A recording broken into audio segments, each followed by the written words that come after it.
જય સ્વામિનારાયણ. રાજકોટ સ્વામિનારાયણ ગુરુકુલ સંસ્થાન દ્વારા આયોજિત SGS ઓનલાઈન ગુરુકુળમાં હું જીતેશ ગોસ્વામી આપ સર્વનું હાર્દિક સ્વાગત કરું છું. કેમ છો વિદ્યાર્થી મિત્રો? મજામાં? ચાલો, આજે આપણે ઇંગ્લિશ ગ્રામરમાં એક ખૂબ જ મહત્ત્વનો ટોપિક શીખવા જઈ રહ્યા છીએ. બરાબર છે? તો એમાં તમારે ખાસ ધ્યાન રાખવાનું છે. ધોરણ 9 અને ધોરણ 10 બંને ધોરણોમાં ફંક્શન, જે ટોપિકનું નામ છે ફંક્શન. હવે આ શબ્દ જેવો છે, આપણે આમ ફંક્શન શબ્દ બોલીએ એટલે આપણે તરત જ રિસેપ્શન, લગ્ન પ્રસંગ આવું બધું યાદ આવી જાય છે. હકીકતમાં અહીંયા ફંક્શન શબ્દ છે એ થોડોક જુદી બાબત રજૂ કરે છે. ગ્રામરમાં આપણે જે કાંઈ પણ બાબતો શીખીએ છીએ આ બધી બાબતોને આપણે ફંક્શન સ્વરૂપે અલગ અલગ રીતે લઈ શકીએ છીએ. ડાયરેક્ટ ઇનડાયરેક્ટ છે તો એમાં શું આવતું હોય છે? તો કે વાતચીત આવતી હોય છે. તો એનું ફંક્શન એટલે કાર્ય. સૌ પ્રથમ સમજી લ્યો, ફંક્શન એટલે કાર્ય. તો ડાયરેક્ટ ઇનડાયરેક્ટ છે તો એ ગ્રામરમાં આપણે ભણીએ છીએ તો ન્યા વાક્ય તરીકે પૂછાય છે. એ જ વસ્તુ તમને ફંક્શનમાં પૂછાય છે, પણ શબ્દ શું આવે છે? Reporting event. બરાબર છે? તો ત્યાં તમારે રિપોર્ટિંગ ઇવેન્ટ તરીકે એને દર્શાવવાનું છે. પછી પ્રશ્નાર્થ વાક્યો તમારે આપણે ચોપડીમાંથી બધા પ્રશ્નોના જવાબ આપણે લખતા હોઈએ છીએ. તો આમાં એ જ વસ્તુ આવે છે. કયું ફંક્શન? તો કે ઇન્ક્વાયરી એઝ નેચર. તો એમાં તરત આપણે ખબર પડી જાય કે આમાં પ્રશ્નની વાત આવે છે. બરાબર છે? રિલેટિવ પ્રોનાઉન વુ આવે છે. તો વુનો ઉપયોગ શું હોય છે? તો કે ભાઈ વ્યક્તિને દર્શાવવા માટે વુનો ઉપયોગ થાય છે. તો એના માટેનું ફંક્શન કયું થયું? તો કે ભાઈ ડિસ્ક્રાઇબિંગ પર્સન. વિચ છે તો વિચ છે એ શું સમજાવે છે આપને? તો કે વસ્તુને માટે વપરાય છે which. Which book, which pen, which mobile. તો એ વસ્તુ માટે વપરાય છે. તો એનું ફંક્શન કયું થશે? તો કે ડિસ્ક્રાઇબિંગ થિંગ. બરાબર છે? આવી રીતે બધા ફંક્શનનો ઉપયોગ થતો હોય છે. એટલે એમાં તો ઘણા બધા ફંક્શનો આવતા જતા હોય છે. બરાબર છે? ખાલી શબ્દનું ગુજરાતી કરો તો ખ્યાલ આવી જાય. હવે તમને એમ કે ડિસ્ક્રાઇબિંગ ઓપ્શન, ભલે આપણે કંઈ કર્યું નથી પણ ઓપ્શન શબ્દ આવ્યો એટલે શું થયું? તમને ક્લિક શું થયું મગજમાં તરત જ? કે ભાઈ વિકલ્પની વાત આવે છે. શેની આવે છે વાત? વિકલ્પની. તો તરત જ આપણે વિકલ્પમાં આપણે ભણ્યા હોય, આઈધર ઓર ભણ્યા હોય, નાઈધર નોર ભણ્યા હોય, ઓર ભણ્યા હોય. બરાબર છે? તો તરત ખબર પડી ગઈ કે આમાં શું આવે છે? વિકલ્પ. બરાબર? ત્યારબાદ તમને એવું બીજું ફંક્શન કહું કે રીઝન, ડિસ્ક્રાઇબિંગ રીઝન. તો રીઝન એટલે શું? એનું ગુજરાતી કરો તમે તો કે કારણ. તો કારણ એટલે શું? આપણે ખબર જ છે કે બીકોઝ વાળા પ્રશ્નોમાં આપણે જે વાય વાળો પ્રશ્ન આવે છે ને આપણે બીકોઝ દર્શાવી છે, બીકોઝ વડે આગળ. તો એ જે જવાબ તમારો તૈયાર થયો એ ડિસ્ક્રાઇબિંગ રીઝન થયું. વસ્તુ એક જ, ખાલી સમજવાનું તમારે એ છે. ખાલી કોન્સેપ્ટ થોડોક સમજી લ્યો તો ફંક્શન રોકડા. 9 માર્ક છે બોર્ડમાં. બરાબર છે? પછી માની લો કે એવું જ બીજું ફંક્શન તમને કહું. રીઝન પછી આવે છે રિઝલ્ટ. રિઝલ્ટનું ગુજરાતી શું થાય? તો કે પરિણામ. તો પરિણામ દર્શાવવા માટે આપણે શું વાપરતા હોઈએ છીએ? તેથી, સો અથવા ધેરફોર. તો સો અથવા ધેરફોર વાળું વાક્ય હોય એ કયું ફંક્શન દર્શાવશે? તો કે ભાઈ ડિસ્ક્રાઇબિંગ રિઝલ્ટ. સમજાણું? દાખલા તરીકે એક વાક્ય આપું કે પેપર વોઝ સો ઇઝી, અથવા paper was very easy. So Ravi got good marks. ખ્યાલ આવ્યો? તો જો ત્યાં સો છે એ શું દર્શાવે છે? તો કે સો છે એ પરિણામ દર્શાવે છે. તો એ રિઝલ્ટ થઈ ગયું. તો રીઝન આવ્યું, રિઝલ્ટ આવ્યું. પછી વિરોધાભાસ પણ આવે છે. બરોબર? ડિસ્ક્રાઇબિંગ કોન્ટ્રાસ્ટ એને કહેવાય. શું કહેવાય છે? Describing contrast. તો કોન્ટ્રાસ્ટ દર્શાવવા માટે શું આવે છે વિરોધાભાસમાં? તો કે though, although, even though, even if, but વગેરે જેવા શબ્દો છે એ વિરોધાભાસ દર્શાવે છે. તો આ શબ્દો આપેલા હોય તમારે વાક્યમાં એટલે તરત તમને ખ્યાલ આવી જાય કે ડિસ્ક્રાઇબિંગ કોન્ટ્રાસ્ટ. બરોબર? તો આ સરળ થઈ ગયું. પછી એમ કે ડિસ્ક્રાઇબિંગ ટાઈમ. તો ડિસ્ક્રાઇબિંગ ટાઈમ, તો એમાં ટાઈમ સમયનું વર્ણન કરતો શબ્દ આપ્યો છે વાક્યમાં, કંઈ એવું આપ્યું હોય. બરોબર છે? તો એ તમારે તરત ખબર પડી જાય કે I get up at 5 AM. તો 5 AM છે એ શું દર્શાવે છે? ટાઈમ. તો ડિસ્ક્રાઇબિંગ ટાઈમ થયું. બરોબર? જોજો કેટલા ફંક્શન થતા જાય છે. પછી આવે છે ડિસ્ક્રાઇબિંગ એક્શન. એક્શન એટલે ક્રિયાપદ. બરોબર? સામાન્ય ક્રિયા દર્શાવાતી હોય. દાખલા તરીકે જય પ્લેસ ક્રિકેટ એવરી ડે. તો એમાં તમને ખ્યાલ આવી જાય કે રમે છે. એક્શન એટલે ક્રિયા. કોઈ ક્રિયા દર્શાવાતી હોય તો એવું ફંક્શન કયું? તો કે ડિસ્ક્રાઇબિંગ એક્શન. બરોબર છે? તો આવી રીતે આપણા ફંક્શન જે મેં તમને મૌખિક સમજૂતી આપી જુદા જુદા ફંક્શનોની, એ ફંક્શનો આપણે એક પછી એક જોતા જાશું અને એની સમજૂતી કરતા જાશું. રેડી?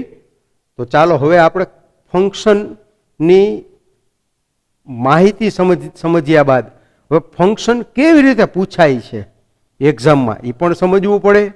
તો સૌ પ્રથમ જો તો કે આઈડેન્ટિફાઈંગ. તમારે આ પ્રશ્ન પૂછાય તો તમારે ખાલી એમાં એ જ ધ્યાન રાખવાનું છે, મેચ એ વિથ બી. શું કરવાનું છે? મેચ એ વિથ બી એટલે જોડકું જોડવાનું છે. હવે એક બાજુ શું આપ્યું હોય તમને? ફંક્શનનું નામ આપ્યું હોય.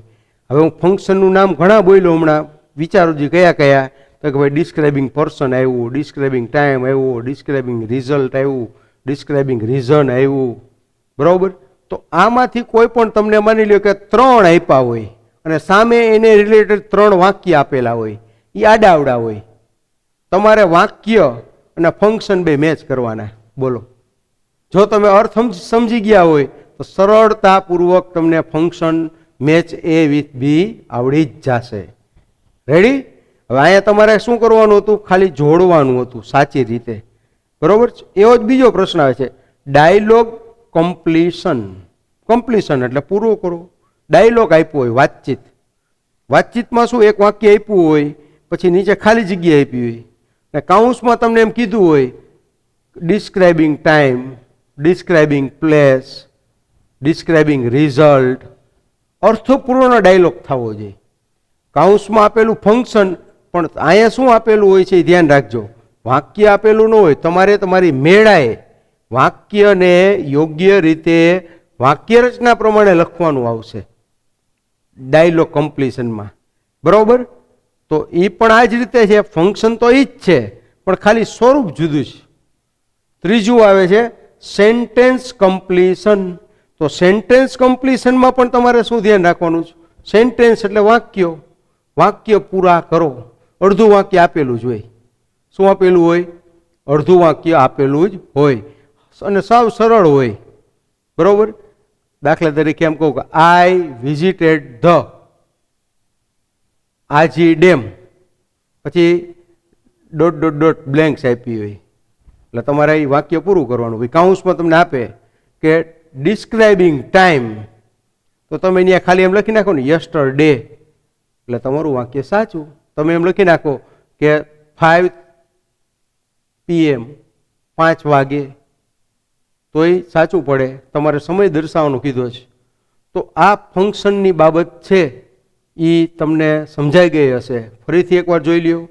મેચ એ વિથ બી, પછી ડાયલોગ પૂરો કરો અને ત્યારબાદ આવે છે સેન્ટેન્સ કમ્પ્લીશન, વાક્ય પૂર્ણ કરો. તો હવે આપણે એક પછી એક ફંક્શનો છે એની 1 by 1 ચર્ચા કરતા જાશું. તો હવે વિદ્યાર્થી મિત્રો આપણે એક પછી એક ફંક્શનની ઉદાહરણ સાથે ચર્ચા કરતા જશું. તો સૌ પ્રથમ આવે છે ટાઈમ શબ્દ શું સૂચવે છે? સમય. તો આપણે પહેલું જે ફંક્શન છે એ ડિસ્ક્રાઇબિંગ ટાઈમ છે. તો તમે વાક્ય જુઓ, તમે જય વિલ રીચ હિયર એટ 6:30.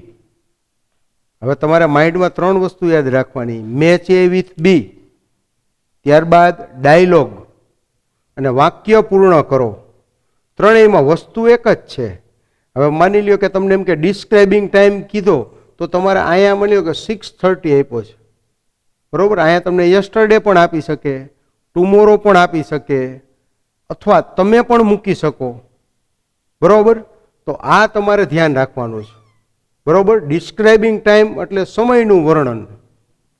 તો સમયના વર્ણનમાં તમારે આ ખાસ ધ્યાન રાખવાનું કે સમય દર્શાવવાનો 6:30.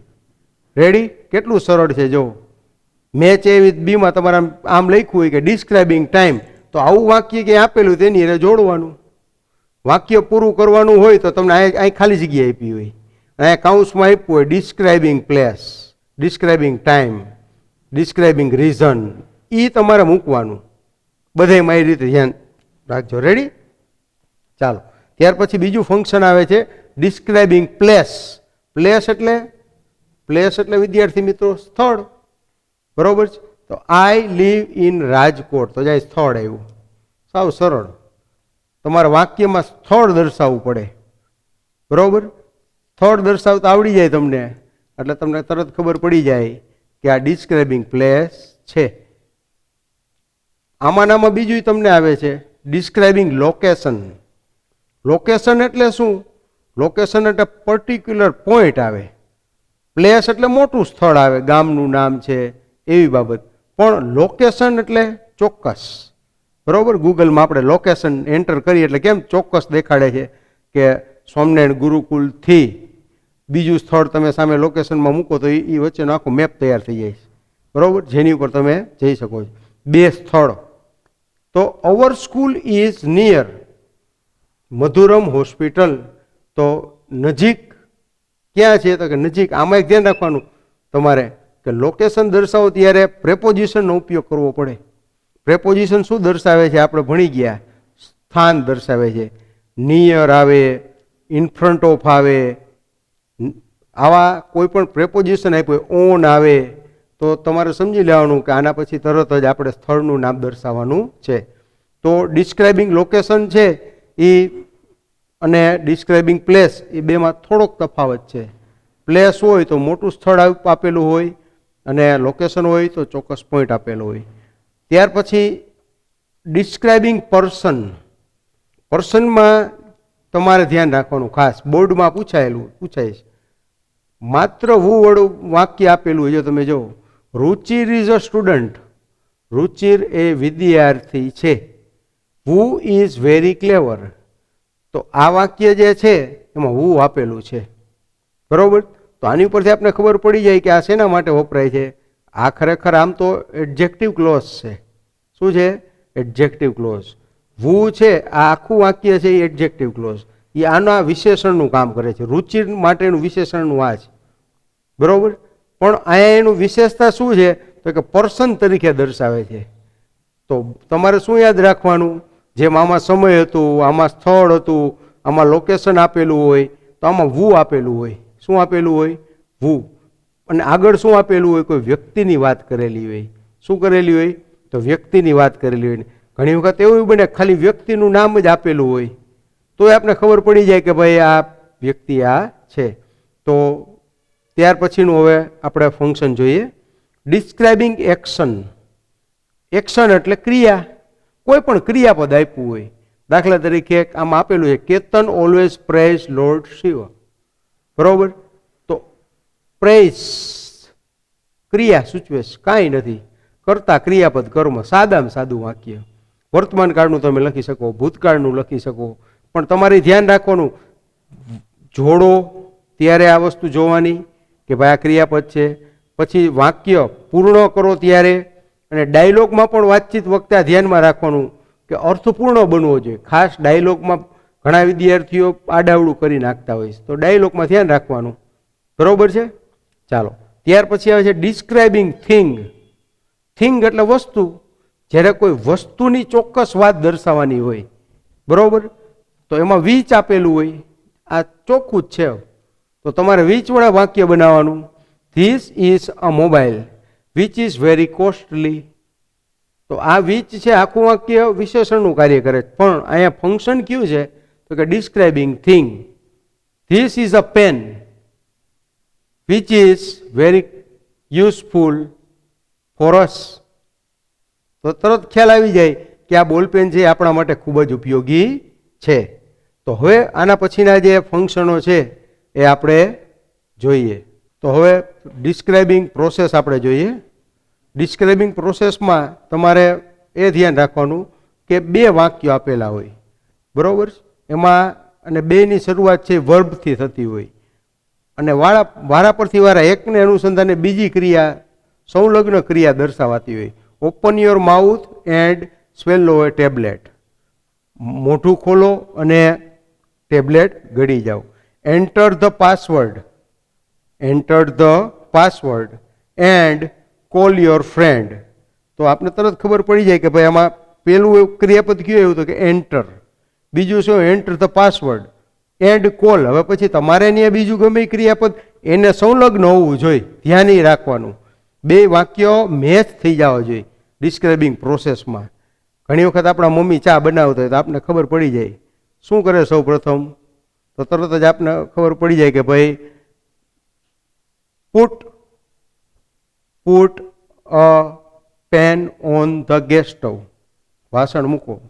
And add some water, then add some milk, and then add some tea leaves and wait for some time.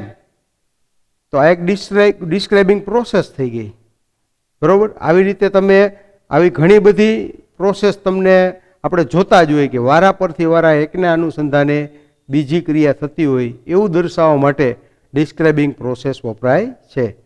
તો બે ક્રિયાપદ યાદ રાખવાના મિનિમમ. અહીંયા તમને એક આપેલું હોય, તમારે એને સંલગ્ન બીજું મૂકી દેવાનું, એટલે તમારું ડિસ્ક્રાઇબિંગ પ્રોસેસ થઈ જાય.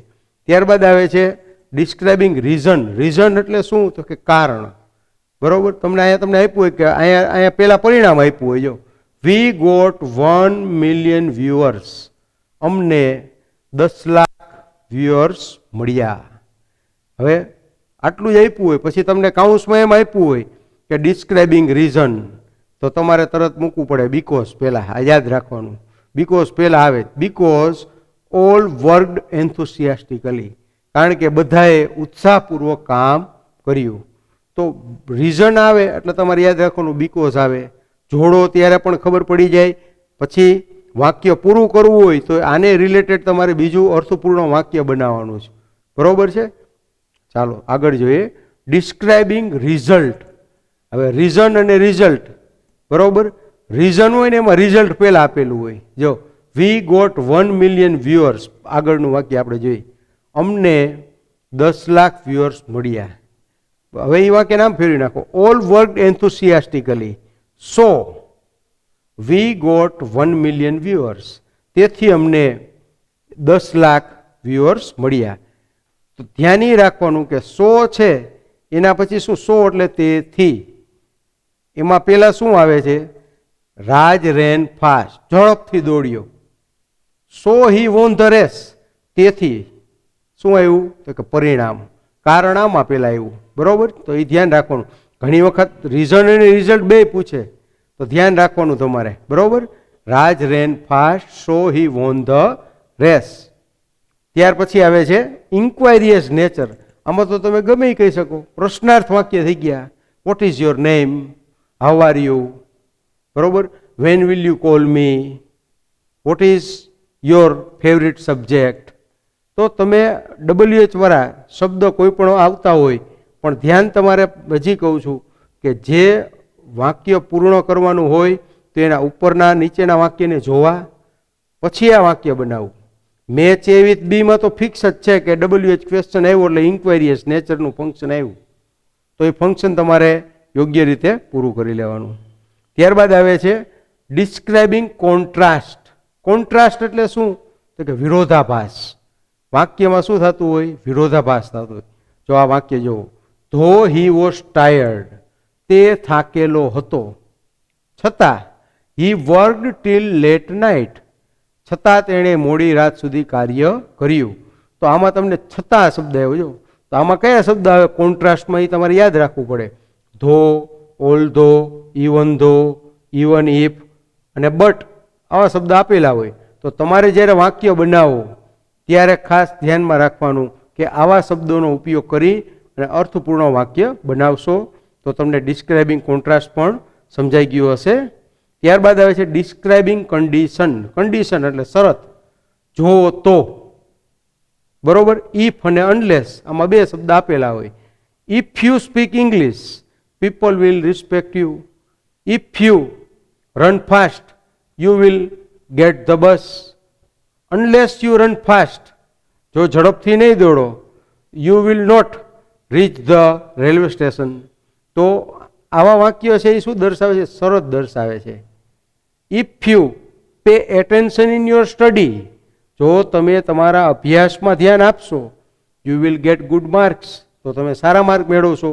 તો ડિસ્ક્રાઇબિંગ કન્ડિશન એટલે શરત દર્શાવશે. જો તો, જો આમ કરશો તો આમ થશે. એમાં કેવા શબ્દ આપેલા હોય? તો કે ઇફ અને અનલેસ. એ આપણે ઇફ અનલેસ જોઈ લીધું કન્જક્શનમાં. આમાં ઘણા બધા શબ્દો આવી ગયા હોય છે. ધો, ઓલ્ધો, ઇવન ધો એ પણ આવી ગયા છે. સો આવી ગયું છે, બીકોઝ આવી ગયું છે. એ બધા એક પ્રકારના કન્જક્શનનું કાર્ય કરે છે. ત્યારબાદ આવે છે રિપોર્ટિંગ ઇવેન્ટ. રિપોર્ટિંગ ઇવેન્ટમાં શું હોય છે? તો કે ઇનડાયરેક્ટ વાક્ય હોય છે, બરોબર છે. બોલાયેલું વાક્ય હોય છે પણ ઇનડાયરેક્ટ સ્પીચમાં હોય છે. અહીં જો Mayur said that he was doing his homework the previous day. માત્ર તમારે ઇનડાયરેક્ટ વાક્ય મૂકવાનું હોય છે.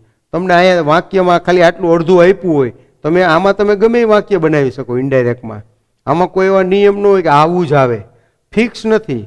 ફંક્શનનો ટોપિક હોય છે એમાં તમારે એટલું ધ્યાન રાખવાનું હોય છે કે જે આગળનું વાક્ય આપેલું હોય અથવા ડાયલોગ છે એમાં જે વાતચીત થતી હોય તો એને સંલગ્ન તમારે જવાબ આપવાના હોય છે, બરાબર. જો આટલી બાબતો તમે ધ્યાન રાખશો તો ફંક્શનના 9 માર્ક છે તમે સરળતાપૂર્વક 9 માર્ક બોર્ડમાં પણ લઈ શકશો. અને 9મા ધોરણના વિદ્યાર્થીઓને પણ ફંક્શન પૂછાય જ છે. તો બંને ધોરણના વિદ્યાર્થીઓ વ્યવસ્થિત ધ્યાન રાખો અને બરોબર ફંક્શનની તૈયારી કરી લેજો. જય સ્વામિનારાયણ.